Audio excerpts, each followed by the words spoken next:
Hi hello friends, good evening. ಎಲ್ಲರೂ ಚೆನ್ನಾಗಿದ್ದೀರಿ ಅಂತ ಭಾವಿಸ್ತಾ ಇದ್ದೀನಿ.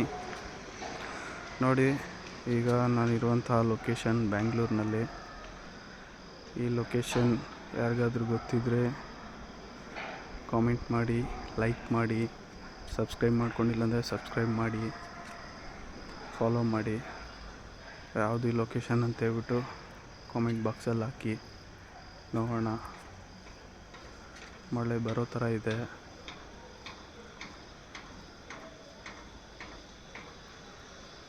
ನೋಡಿ ಫ್ರೆಂಡ್ಸ್, ಬೆಂಗಳೂರಲ್ಲಿ ನೈಟು ಈಗ ಮಳೆ ಬೇರೆ ಬೀಳ್ತಾ ಇದೆ, ಹನಿ ಬೀಳ್ತಾ ಇದೆ.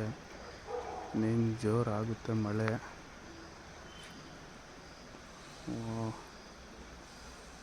ನೋಡಿ ಫ್ರೆಂಡ್ಸ್, ಅಲ್ಲಿ ಒಂದು ಪ್ರೆಸ್ಟೀಜ್ ಗ್ರೂಪ್ಸ್ದು ಕನ್ಸ್ಟ್ರಕ್ಷನ್ ನಡೀತಾ ಇದೆ. ದೊಡ್ಡ ಪ್ರಾಜೆಕ್ಟು, ತುಂಬ ದೊಡ್ಡ ಪ್ರಾಜೆಕ್ಟು. ಅದು ಇನ್ನೂ ಯಾವಾಗ ಕಂಪ್ಲೀಟ್ ಆಗುತ್ತೋ, 1 ಇಯರಿಂದ ನಡೀತಾ ಇದೆ. 1 ಇಯರ್, 1.5 ಇಯರ್, 2 ಇಯರ್ಸ್ ಆಯಿತು ಆಲ್ರೆಡಿ ಸ್ಟಾರ್ಟ್ ಆಗಿ ನಡೀತಾ ಇದೆ. ನೋಡಿ ಫ್ರೆಂಡ್ಸ್, ಪ್ರೆಸ್ಟೀಜ್ ಗ್ರೂಪ್ಸ್ದು ನೋಡಿ. ಯಾರಾದರೂ ಗೊತ್ತಿದ್ದರೆ ಕಾಮೆಂಟ್ ಮಾಡಿ, ಲೊಕೇಶನ್ನು ಯಾವ ಲೊಕೇಶನ್ ಇದು ಅಂತ ಹೇಳ್ಬಿಟ್ಟು. ನಿಮಗೆ ಕ್ಲೂ ಕೂಡ ಕೊಡ್ತೀನಿ. ಹೊಸಕೋಟೆ ಟು ವೈಟ್ಫೀಲ್ಡ್ಗೆ ಹೋಗೋ ರೋಡ್ ಇದು. ಹೊಸಕೋಟೆ ಟು ವೈಟ್ಫೀಲ್ಡ್ಗೆ ಹೋಗೋ ರೋಡಲ್ಲಿ ಮಳೆ ಬರ್ತಾಯಿದೆ ಫ್ರೆಂಡ್ಸ್. ಫುಲ್ ಜೋರು ಮಳೆ ಸ್ಟಾರ್ಟ್ ಆಯಿತು ಈಗ. ನೋಡಿ ಲೊಕೇಶನ್ ನೋಡಿ ಚೆನ್ನಾಗಿ.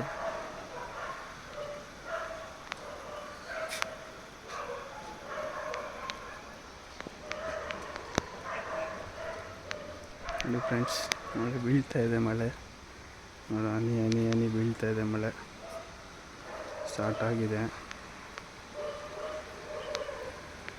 ನೋಡೋಣ. ನೋಡಿ, ಅಲ್ಲೊಂದು ಅಪಾರ್ಟ್ಮೆಂಟ್ಸ್ ಇದ್ದಾವೆ. ಫುಲ್ಲು ಎಲ್ಲ ಕನ್ಸ್ಟ್ರಕ್ಷನ್ ಆಗೋಗಿದೆ. ಹೊಸಕೋಟೆಗೆ ಹೋಗೋ ಮೈನ್ ರೋಡ್ ಹತ್ರನೇ ಇರೋದು. ಲೊಕೇಶನ್ ಅಂತ ಹೇಳಿ ನೋಡೋಣ. ಯಾರು ಹೇಳ್ತೀರಾ, ಗೆಸ್ ಮಾಡ್ತೀರಾ ಲೊಕೇಶನ್ ಯಾವುದು ಅಂತ ಹೇಳ್ಬಿಟ್ಟು ಕಾಮೆಂಟ್ ಬಾಕ್ಸಲ್ಲಿ ಹಾಕಿ. ಓಕೆ ಫ್ರೆಂಡ್ಸ್, ಯಾರು ಸಬ್ಸ್ಕ್ರೈಬ್ ಮಾಡ್ಕೊಂಡಿಲ್ಲ ಅಂದರೆ ಸಬ್ಸ್ಕ್ರೈಬ್ ಮಾಡ್ಕೊಳ್ಳಿ ಪ್ಲೀಸ್. ಫಾಲೋ ಮಾಡಿ, ಲೈಕ್ ಕೊಡಿ. ತುಂಬ ವ್ಯೂವರ್ಸ್ ಬರಬೇಕು. ಓಕೆ ಫ್ರೆಂಡ್ಸ್, ಬಾಯ್. ಗೆಸ್ ಮಾಡಿ, ಕಾಮೆಂಟ್ ಮಾಡಿ.